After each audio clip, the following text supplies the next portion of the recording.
Alô, torcedor goiano, eu sou Danilo Dias e venho aqui trazer para vocês o que os nossos times representantes goianos dentro da Série B fizeram até o momento.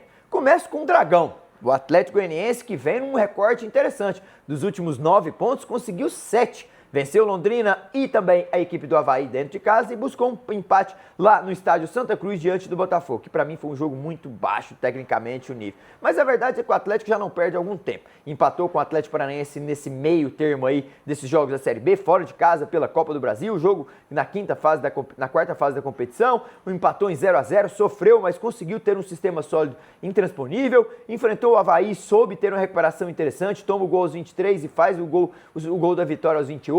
O time do Atlético vem começando a esboçar uma reação. Lembrando que nos 4 primeiros jogos, o time que foi ali 3 derrotas seguidas, só na quarta rodada que consegue os 3 primeiros pontos, vencendo em casa com dificuldades, perdeu para o Náutico, perdeu para o Operário, perdeu para o Vila Nova, aí depois que conseguiu vencer o Londrina, visitou o Botafogo e agora na 6ª rodada vence o Avaí. Então são 6 rodadas, 3 derrotas, 2 vitórias e apenas um empate. Esse é o recorte do Dragão, que está com 7 pontos na competição. Se você for olhar a distância dele para o Vila Nova, que tem 5 pontos, não é tão longínquo assim, né? E para entrar no tal G6, ele está a 3 pontos, mas o início ruim fez com que o torcedor causasse alguma dúvida. Mas agora vê Guilherme Marques, vê Gustavo Coutinho de capitão, vê o Assis, vê Giovani também, que entrou muito bem, um jogador que veio com as credenciais do Eduardo Batista, que trouxe ele lá do time do Barra. Então, assim, você vê que o time precisa da liga, né? Eu sempre falei que o Atlético tem bons nomes, mas não tinha liga entre si. E quando esses jogadores começarem a dar liga, o Atlético vai competir de igual para igual, vai ser um time competitivo, eu não tenho dúvidas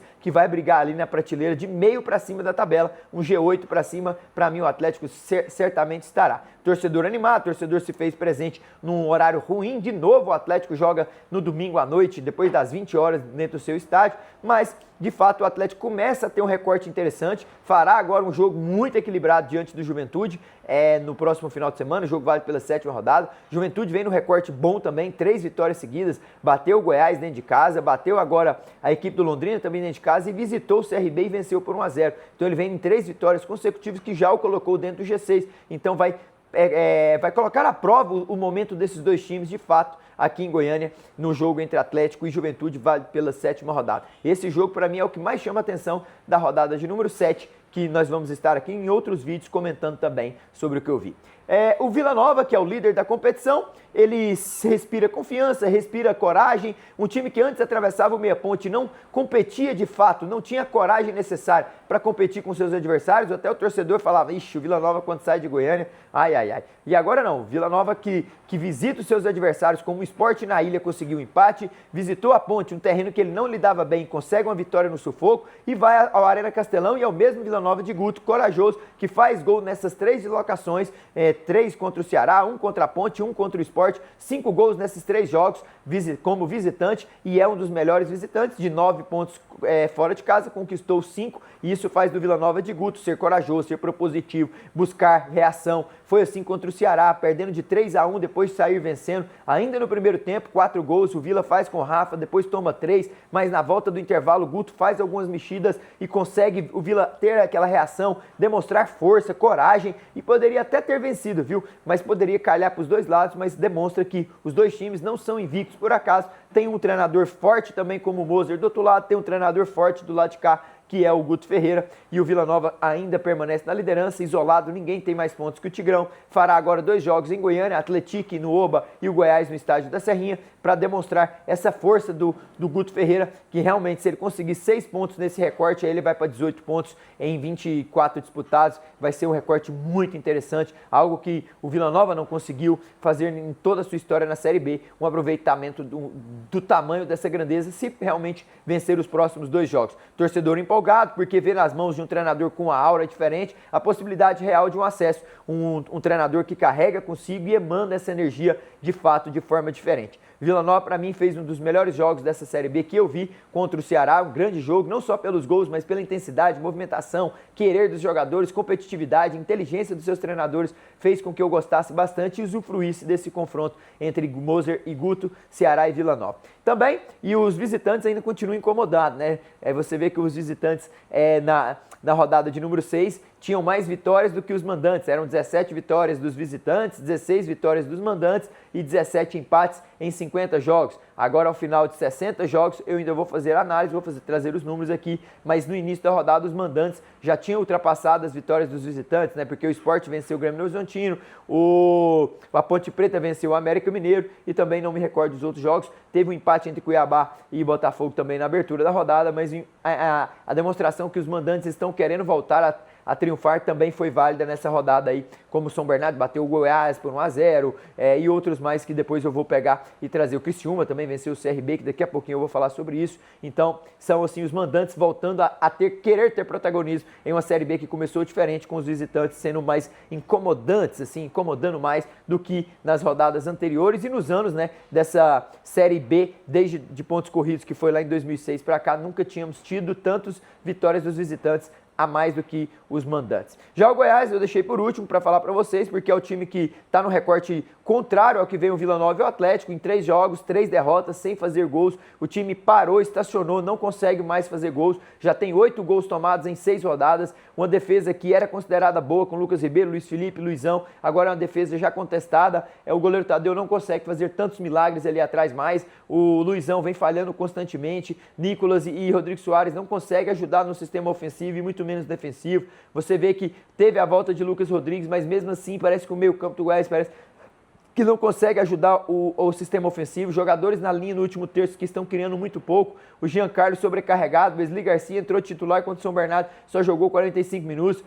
Aí você vê o Anselmo Ramon, que erra pênalti, não consegue ainda performar bem, é muito estático, um jogador muito parado, um jogador que entrega números bons nas séries B, né? Desde 2022 com a camisa do CRB até 2025, entregou no mínimo 10 gols, mas parece que ele está muito preso a um sistema pragmático que o Goiás vem tendo nesses últimos 3 jogos. Ele não tem mobilidade, ele não tem presença de área, cavou um pênalti, ele mesmo pegou a bola para bater e bateu mal. Então assim, parece que o time vai se afundando na desconfiança deles próprios, né? E Daniel Paulista parece que não consegue ter assim essa evolução, né? Faz um jogo bom, competitivo contra o Cruzeiro, mas vai lá no ABC Paulista, reacende a chama do São Bernardo, que não tinha vencido ninguém dentro de casa. Foi a primeira vitória em 3 jogos que lá jogou. Então ele perdeu para o Operário, perdeu para o Fortaleza, mas aí o Goiás foi lá e conseguiu reabilitar nos minutos finais, tomou o gol. O Daniel Paulista tem que buscar essa melhora, tem que buscar essa efetividade, porque senão a vida dele vai ser curta no Goiás. O torcedor já começa a se incomodar, ele tem recorte interessante, nesses 20 primeiros jogos que ele teve de vencibilidade, foram 12 vitórias, 8 empates, estava num momento bom, às vezes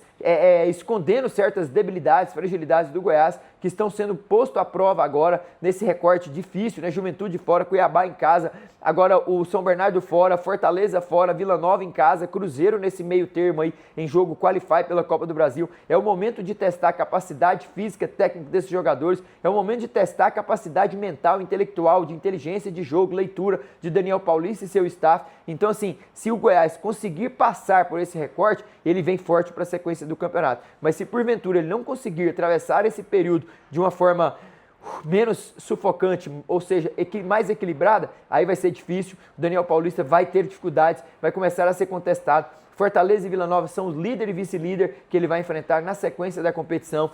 São jogos pesadíssimos que vai colocar de fato à prova. E depois do Vila Nova, que é um dos maiores clássicos do Brasil, um dos maiores clássicos dessa Série B, ele vai 3 dias depois disputar um Qualify contra o Cruzeiro fora de casa. Então assim, é um recorte que eu estou falando de 12, 15 dias, 3 jogos pesados que vai de fato definir o rumo do Goiás na temporada de 2026. Cuidado, hein? Cuidado que esse recorte, eu até fiz um material lá nas nossas redes sociais que eu trouxe 6 jogos desse recorte difícil que o Goiás teria, né? Pegando lá do Cuiabá. Eu até acreditava que ele poderia competir com o Juventude, buscar um empate ou uma vitória. Nem coloquei o Juventude nesse recorte, mas trouxe a dificuldade com o Cuiabá, o próprio São Bernardo, Fortaleza, Vila Nova e os 2 jogos contra o Cruzeiro, porque é o período curto de descanso, um período de exigência maior. Então, assim, é um momento que está sendo posto à prova. Eu citei ali atrás que eu ia falar do Criciúma e do CRB, né? Não pela vitória de 3-1 do Criciúma nessa rodada de número 6, mas pelo recorte horrível do CRB. Nos últimos 12 jogos, são 8 derrotas, 4 empates, que faz o time alagoano se ligar o sinal de alerta.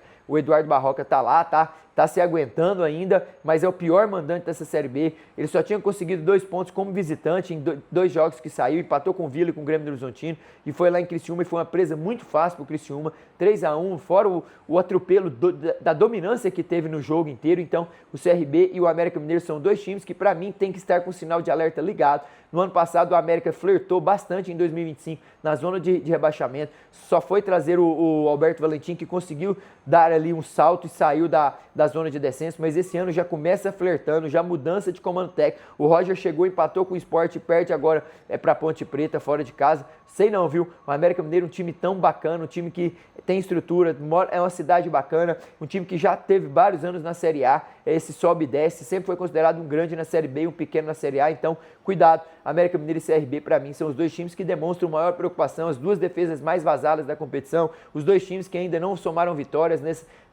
até o momento. Então, assim, para mim, CRB e América Mineiro são os sinais de alerta, tem que estar bem aceso, e eu não confesso que não vi os próximos adversários, porque se eu tivesse visto e fossem adversários difíceis, sei que o CRB em casa e o América também, vamos ver quem eles pegam na 7ª rodada para que eu possa vir aqui analisar toda ela. Fechou? Fiquem com Deus, um forte abraço, que fiz questão de trazer esses apontamentos dos times goianos na Bezona aqui para você. Valeu!